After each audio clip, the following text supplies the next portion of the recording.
Hello friends, అందరికీ అస్సలాం వాలేకుం. పుట్టిన ఊరిని, కన్న తల్లిదండ్రులని, కట్టుకున్న భార్యని, కన్న పిల్లల్ని అందరినీ కూడా వదిలేసి దేశం కానీ దేశం, ఖండం కానీ ఖండం, సముద్రాలు దాటి, ఖండాలు దాటి, దేశం దాటి గల్ఫ్ దేశంలో వచ్చి ఉంటున్న ప్రతి ఒక్క అన్నకు కూడా ఒక లైక్ వేసుకోండి.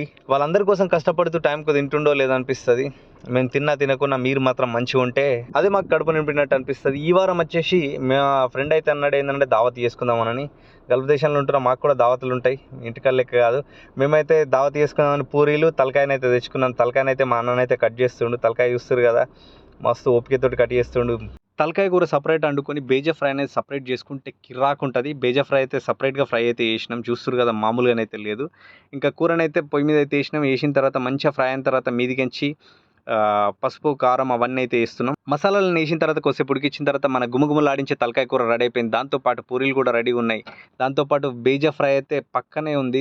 గుమగుమలాడే తలకాయ కూర అయితే రెడీ అయిపోయింది. రెడీ అయిన కర్రీని అయితే ప్లేట్లకి అయితే సర్వ్ అయితే చేసుకుంటున్నాం. ఇలాంటి ఖతర్నాక్ దావతులు ఖతర్లో మరిన్ని జరుపుకోవాలని మేము మనసారా కోరుకుంటున్నాం. మనమైతే షురు చేద్దాం. కర్రీని అయితే చూస్తారు కదా, మావాడైతే కొలిసి మరి థమ్స్అప్ పోతుండు. కొల్లితలు తూనికలు అనేది ఇంపార్టెంట్ ఇందులో. చూస్తారు కదా, బేజా ఫ్రైలో కొంచెం ఒక పూరి తీసుకొని దాన్ని అలా ఇలా తింటూ ఉంటే నోట్లో బ్లాస్ట్ అయ్యాక మన ఛానల్ని మాత్రం మర్చిపోకుండా అయితే సబ్స్క్రైబ్ చేసుకోండి. ఏం మనుషులు ఉన్నారా మీరు.